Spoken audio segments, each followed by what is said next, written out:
Fondation Jean Jaurès. Penser pour agir.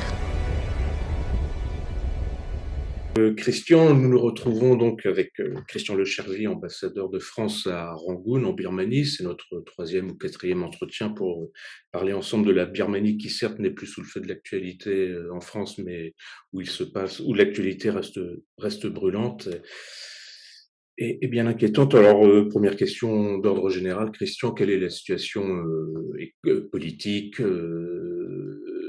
économique, sanitaire, et avec deux sous-questions concernant la violence de l'armée et aussi le phénomène d'exode des populations urbaines. Commençons d'abord par l'économie. La L'économie est dans un marasme que le pays n'a quasiment jamais connu dans sa période contemporaine. Sur l'année budgétaire qui vient de s'écouler, la croissance a été négative, de l'ordre de -19. Tous les secteurs. L'industrie, on a une décroissance au-delà des 25, mais même le secteur de l'agriculture, entre -10 et -15. L'année 2022, elle se présente pas sous les meilleurs, auspices. La Banque mondiale vient de publier cette semaine, ses prospectives, sans prendre en compte, l'Omicron qui commence tout juste ici à imprégner, la santé des populations. Dans le meilleur des cas, on aura une croissance de l'ordre de 1. Donc, heu, le pays a fait un recul d'une quinzaine d'années. Les populations qui ont besoin, d'une aide humanitaire ont été multipliées par 16.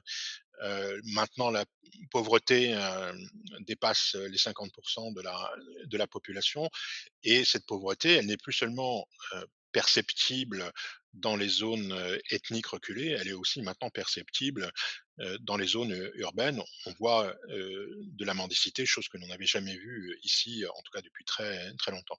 Donc la situation économique est extrêmement difficile, elle n'est pas appelée à s'améliorer, faute d'investissements étrangers, qu'ils soient occidentaux, ou asiatiques, d'une crise, monétaire importante.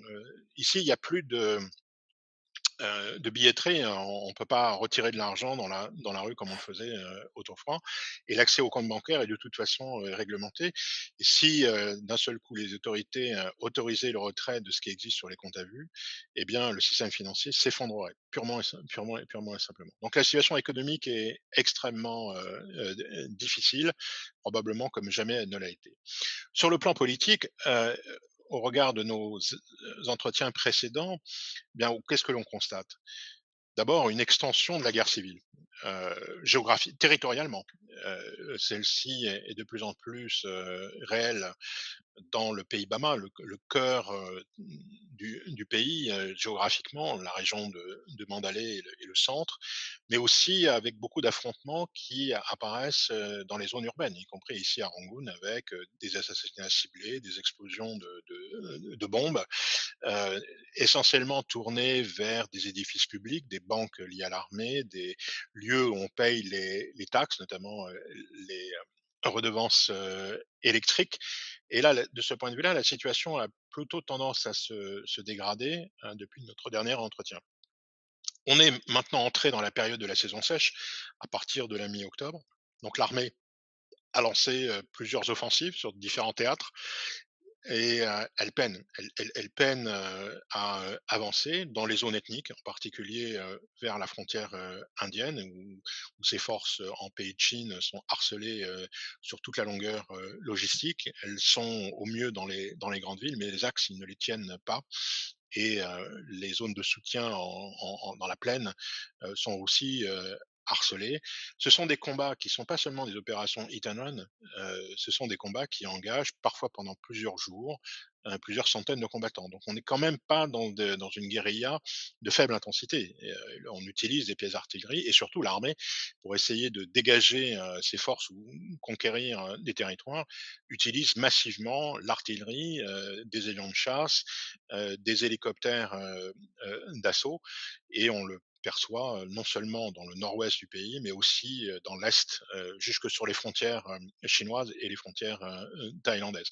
Donc l'armée n'a pas remporté depuis le début de la saison sèche de grandes victoires, et évidemment ces combats, des 2 côtés, font, de nombreux morts. Alors il est très difficile aujourd'hui d'établir un bilan précis, Le seul bilan, je dirais, vraiment qu'on peut, mesurer, c'est que depuis le 1er février, le début du coup d'État, plus de 450 000 personnes, ont été déplacées, du fait des affrontements. Et dans certains États du territoire, les ratios sont extrêmement impressionnants puisque pour la région de l'État Kaya, par exemple, où il y a eu des massacres qui ont défrayé particulièrement la chronique, médiatique à la fin du mois de décembre, c'est 60 de la population qui a été déplacée. Donc on est quand même dans des proportions, de paupérisation, qui sont, extrêmement, inquiétants et les populations qui fuient les villes se réfugient dans des zones, où, leur survie est vraiment engagée, d'un point de vue nutritionnel et aussi d'un point de vue de santé publique. En matière de santé, le pays, est confronté évidemment à la Covid comme bien d'autres, mais il doit gérer cette pandémie avec, j'allais dire, deux difficultés. La première, c'est que, depuis le début, de la révolution, puisque c'est le terme employé par les opposants, il y a un mouvement de désobéissance civile massif dans l'administration. À l'heure où nous parlons, il y a encore à peu près la moitié des personnels de santé qui sont en grève. Et donc dans un pays dans lequel les militaires, par le passé, avaient peu investi dans la santé publique, perdre 50 des ressources, c'est évidemment un drame. Et en matière d'aide humanitaire, les difficultés qui sont posées par le régime militaire, ont des conséquences sur l'ensemble de la santé. Par exemple, le régime s'oppose à l'accès aux populations si, ce n'est pas elle-même qui apporte, l'aide, jusqu'au destinataire, final. Elle veut, accéder à des zones, y compris qu'elle ne maîtrise pas sur le plan militaire. Elle, veut cette exclusivité. Conséquence, aujourd'hui, la Birmanie est un des 3 pays au monde qui n'a reçu une aide au travers du dispositif, COVAX qui a été mis en place par la communauté, internationale. Non seulement, il y a cette opposition à l'accès aux populations nécessiteuses, mais des mesures administratives sont aussi prises pour, réduire les importations de médicaments et sur des maladies qui, sont, des problèmes depuis longtemps. Je pense, notamment à la tuberculose, je pense, évidemment à la lutte contre le sida. Les organisations internationales qui s'occupent de ces sujets considèrent que cette absence d'accès aux soins tels qu'ils existaient du temps du gouvernement civil a entraîné la mort sur cette année qui vient de s'écouler de 35 000 personnes. Donc on a des tas de personnes qui sont des morts invisibles, si je puis utiliser cette terminologie, qui montrent que la violence, qui s'est enclenchée avec le coup d'État, elle est massive, et bien au-delà, de certains, bilans qui sont établis. En tout cas, il est probable que le nombre de personnes qui ont perdu la vie depuis, le début du coup d'État est au-delà, de ce que le pays a connu en 1988 avec ses 3 000 morts. Merci Christian.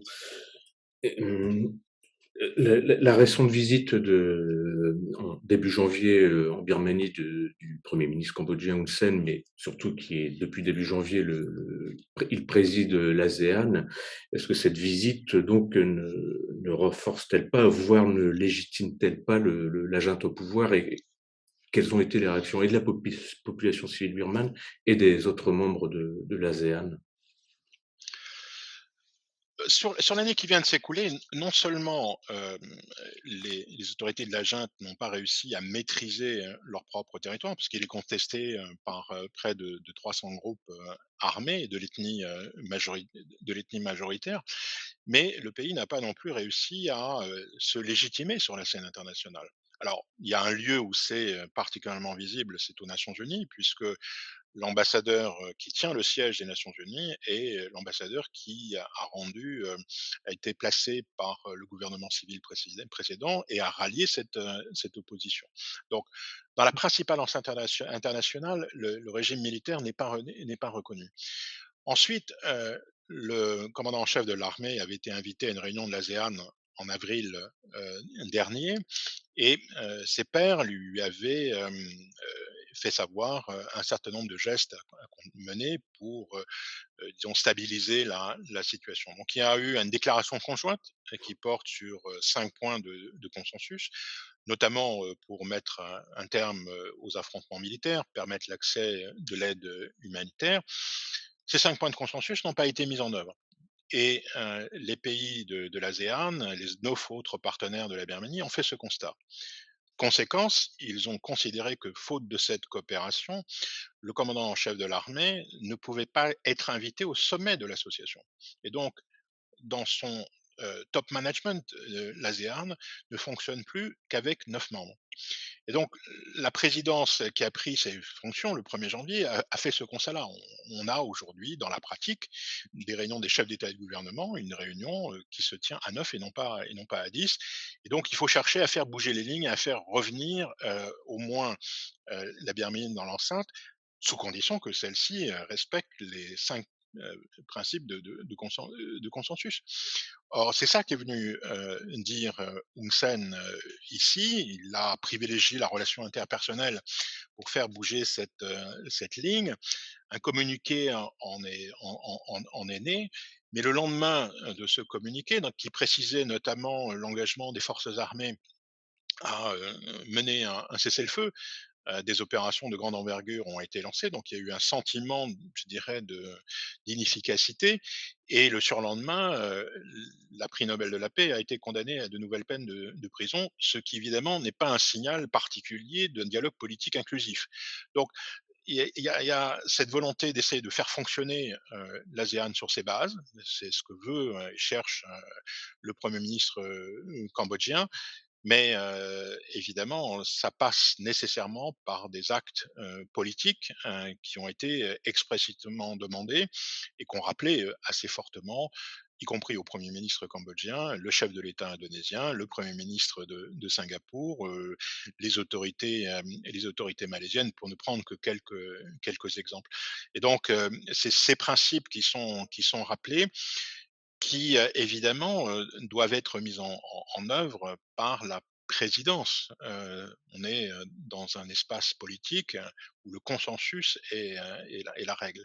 Et donc à partir du moment où des États disent que le consensus, ne peut pas se faire parce qu'un des membres ne le respecte pas, on est dans une situation effectivement très difficile qui, de la part du gouvernement cambodgien, se traduit évidemment par une intense consultation diplomatique, non seulement avec les pays de l'ASEAN.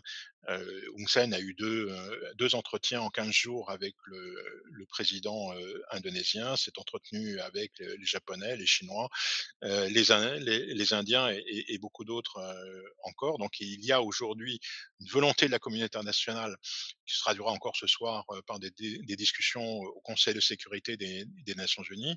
Mais tout le monde attend évidemment que ceux qui ont conduit le coup d'État fassent un certain nombre de gestes de conciliation, ce qu'ils ne démontrent pas à l'heure où nous parlons.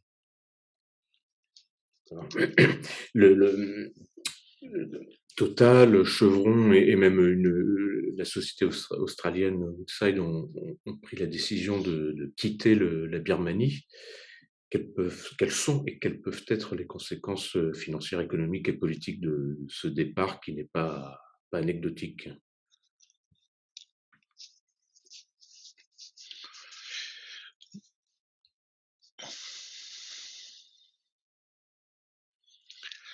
Hem, en réalité, 22 entreprises internationales ont décidé de quitter purement et simplement la Birmanie. Évidemment, les dernières sont des sociétés majeures dans le secteur de l'énergie, et c'est pas le seul domaine où un certain nombre d'entreprises ont considéré qu'elles n'étaient pas en situation de pouvoir travailler, non seulement du fait des violences qui se sont développées, mais aussi du cadre économique et juridique dans lequel elles sont appelées à travailler au quotidien.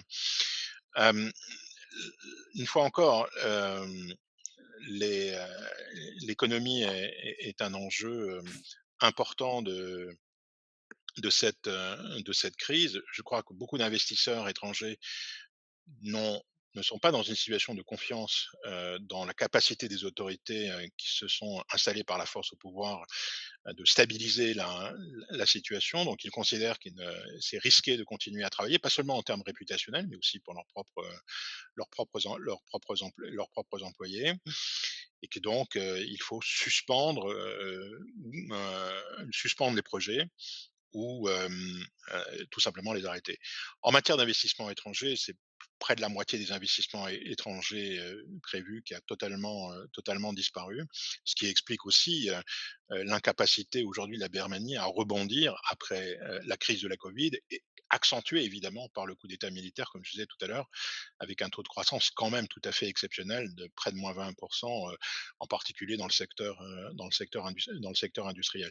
C'est dramatique pour l'avenir du pays parce que beaucoup de ces projets étaient des projets de connectivité dans le domaine des transports, dans le domaine de l'énergie, pouvaient offrir l'amélioration d'une vie quotidienne. Donc, quand on parle du secteur de l'énergie, il faut quand même garder en tête que la moitié des ménages birmans n'a pas accès quotidiennement à l'électricité. Les coupures électriques sont constantes ici sur Rangoon. Qui dit coupure électrique, ça veut dire aussi pas d'eau dans les appartements. Faire fonctionner des toilettes sans eau, c'est quand même pas très simple quand vous habitez dans des bâtiments de plusieurs étages, ne pas avoir de possibilité d'une eau courante 2 à 3 jours par semaine, c'est quand même très, très lourd de conséquences. Et faire appel à des générateurs alors que le prix des carburants augmente fortement, c'est pas non plus une solution. Donc la junte ne peut pas compter sur des investissements étrangers pour soutenir sa croissance. La junte est confrontée à des milieux d'affaires, pas seulement internationaux, mais aussi birmans, qui n'ont pas confiance dans sa politique économique, dans sa capacité à stabiliser le territoire. Donc les investissements ne sont pas réalisés non seulement par les sociétés étrangères, mais aussi par les acteurs économiques birmans eux-mêmes. Vous avez de grands groupes birmans qui aujourd'hui disent nous sommes retirés de tel ou tel secteur d'activité parce que c'est un danger pour notre propre réputation et nous ne pensons pas pouvoir les mettre en œuvre. Et ça touche tous les domaines et tous les types d'entreprises, des grandes majors comme des petites et des moyennes entreprises. Merci Christian pour tes éclaircissements. Dernière question, le 1er février, on commémorera le premier anniversaire du coup d'État du 1er février 2021. Un appel à ce qui est appelé là-bas un appel à la grève silencieuse a été lancé. Et je pense, que va-t-il se passer d'après toi le 1er février? Est-ce que cet appel va être lancé? Comment va réagir la junte? Hem, d'abord un mot sur cette grève du silence et grève des applaudissements. C'est une traduction Mmh. de l'anglais. Cela montre que l'opposition n'a pas seulement choisi la voie des armes. Il y a une opposition pacifique qui se poursuit sous cette forme. C'est quoi la grève du silence? Ça veut dire que de 10 heures à 10 heures du matin à 4 heures de l'après-midi, les gens ne sortent pas dans la rue. Donc l'activité est celle d'une ville morte, avec des magasins qui sont fermés. C'est ce qui s'est passé massivement le 10 décembre dernier, aussi bien dans des grandes villes comme Rangoon, Mandalay, dans la capitale Naypyidaw, où pourtant vivent beaucoup de fonctionnaires, mais aussi beaucoup de petites villes et de villes moyennes. À 16 heures, au contraire, c'est là le moment où on fait du bruit. En anglais, on dit clapping strike. Ça veut dire qu'on demande aux gens de klaxonner dans la rue, d'applaudir depuis les maisons, de taper sur des casseroles pour chasser les mauvais esprits. Sous-entendu, les militaires. Là, on est dans des traditions animistes qui sont assez fortes. Mais on voit bien que c'est l'expression, je dirais, d'une voix pacifique d'une population qui n'a pas seulement fait le choix des armes, et ça se traduit aussi au quotidien. On ne paye pas sa taxe d'électricité, on boycotte les bières qui sont produites par l'armée ou les cigarettes qui sont produites à l'armée. Il y a toute cette dimension pacifique qui est probablement assez originale dans les formes d'opposition où on mélange rarement un combat pacifique avec un combat, je dirais, les armes à main, l'un ne contestant pas d'ailleurs l'autre, avec des groupes différents qui les conduisent. Ici, il y a une organisation générale dite de la grève et qui multiplie les événements. Alors comment l'armée peut-elle réagir à ça? En décembre, elle n'a pas su faire face. Elle n'a pas trouvé la parade. Là, elle annonce une parade qui se traduit déjà dans la pratique au quotidien, alors que le 1er février est mardi prochain. Il y a des menaces, tout simplement. C'est-à-dire que faire du bruit, c'est contraire à un certain nombre de textes qui sont liés un des textes législatifs sur les télécommunications, l'atteinte à la sûreté de l'État. Aujourd'hui, taper sur une casserole le soir, c'est encourir 3 ans de détention. Sur des personnes qui auraient l'intention de fermer leur magasin, eh bien, depuis quelques jours déjà, il y a des arrestations qui sont conduites de ceux qui disent qu'ils fermeront leur magasin et leurs biens sont immédiatement nationalisés. Sur quelle base juridique? Ça, c'est reste encore, partiellement un mystère, même si, le journal d'État a évoqué. Donc il y a une tentative de, empêcher, en tout cas de menacer au travers d'instruments, juridiques. Est-ce que ça suffira? Bah, peut-être que certains magasins ouvriront, mais je suis pas sûr que les consommateurs vont sortir entre 10 heures et 16 heures. Alors ils pourront le faire un peu avant, ils pourront le faire un peu après, mais en tout cas, vous pouvez pas contraindre les gens à être dans la rue. Ça serait même plutôt étrange, que de dire à une population qui conteste: «Allez dans la rue». Ou alors il faut déployer beaucoup de militaires. Donc là, c'est un silence qui risque d'être bruyant, c'est un silence qui risque d'être visible, et en tout cas, ce que veut montrer l'opposition, c'est qu'elle maîtrise l'accès à la ville. Et donc on est bien dans un combat politique, qui, emploie, des termes, non violents, pour, se faire, entendre. Et le 10 décembre dernier, la quasi-totalité des rues étaient totalement vides. Les seules choses qui circulaient en ville étaient évidemment les ambulances, là il n'y a ça n'a pas d'obstacle, quelques bus, mais totalement vides et donc c'était très étrange. On avait l'impression d'être dans une ville vidée de ses habitants, comme elle l'était parfois, au moment des confinements les plus rigides, au début de la vague de la covid. Donc cette épreuve de force, elle peut quand même déraper parce que, évidemment, si vous fermez, violemment, y compris dans les heures qui précèdent, des établissements parce que leurs propriétaires ont décidé de participer à cette grève, ça peut générer dans la dans les espaces urbains de violentes, réactions. Les mois derniers, frapper dans ses mains, depuis, son balcon ou même, depuis sa maison, c'était pas sans risque parce que, à intervalles réguliers, l'armée tirait sur, Mmh. les appartements suspectés de ou on dé montait carrément dans les appartements. Évidemment, les saccagés arrêtaient les personnes. Donc, on peut connaître un silent strike, plus violente, le 1er février que nous l'avons connu dans les étapes permanentes, mais c'est clairement une épreuve de force et là, pour le coup, les militaires ont décidé de la mener, à bien. Dernier point, en la matière, parce que la mobilisation, ça passe essentiellement par, le téléphone et surtout les réseaux sociaux et pour en dire très clairement les choses ici, c'est essentiellement, Facebook et donc l'administration, de la junte a pris une décision qui est, d'établir une nouvelle loi de cybersécurité. Un certain nombre d'acteurs ont été saisis de cette loi et ont jusqu'à aujourd'hui, 28, janvier, pour y répondre. Mais cette loi, elle prévoit plusieurs choses. Elle prévoit notamment l'interdiction de VPN. Or, ces, systèmes, qui permettent d'accéder aujourd'hui à un Facebook, un peu partout dans le pays, c'est par là que transite l'essentiel de l'information. C'est là aussi, que transitent aussi beaucoup d'activités économiques. Si vous n'avez pas accès à votre compte bancaire, ben, vous essayez par votre téléphone de payer vos factures. Si, vous gérez vos datas, par ces systèmes, vous avez besoin dans une entreprise de protéger, vos données. Donc le gouvernement veut interdire les VPN pour empêcher la circulation de l'information, pour dire, par exemple, dans la presse d'État que les rues, sont, pleines de véhicules et évidemment immédiatement contredit par, ce que filment les réseaux sociaux et donc alors même que les consultations pour cette loi sont en cours, enfin les lois, c'est pas une loi puisqu'il y a pas de parlement, donc c'est, plutôt un des décrets de l'administration.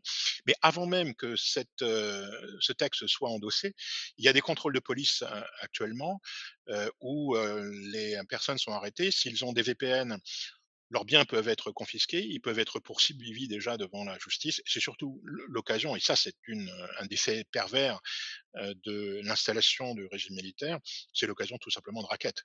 Et donc les forces de l'ordre demandent, en échange d'une non-arrestation, quelques milliers de tchat. Alors certes, ce n'est pas des sommes, considérables. Enfin pour qui? Pour des gens qui ont des revenus, qui ont qui se sont effondrés. Quand vous demandez 2 3 euros, c'est une somme importante.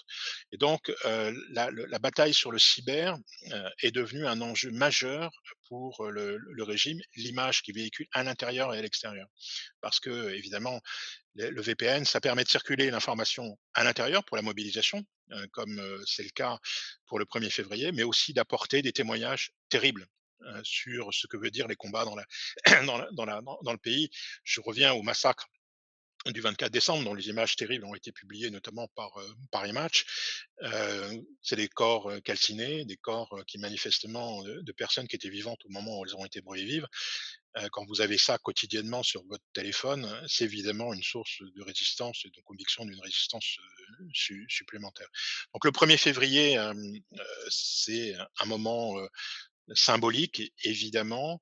Ça sera un moment où les Birmans vont pleurer aussi les morts, vont pleurer le nombre de personnes qui sont détenues, pleurer aussi ceux qui ont été condamnés. N'oublions pas quand même que depuis le début du coup d'État, ce pays a condamné à mort plus d'une centaine de personnes.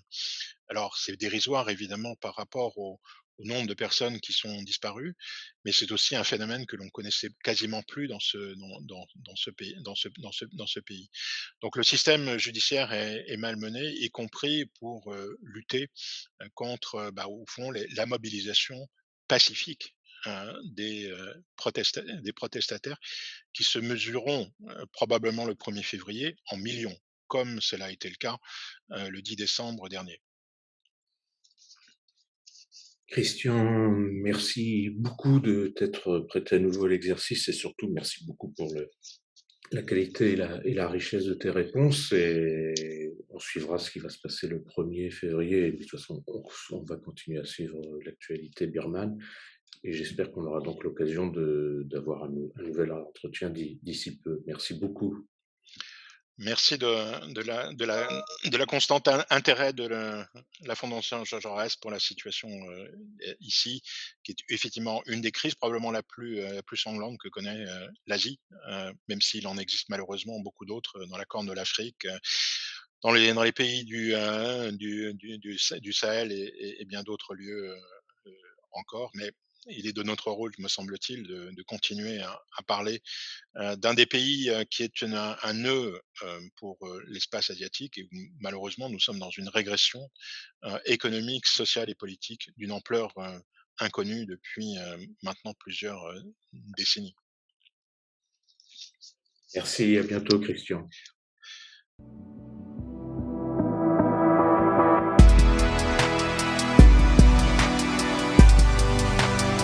Fondation Jean Jaurès. Penser pour agir.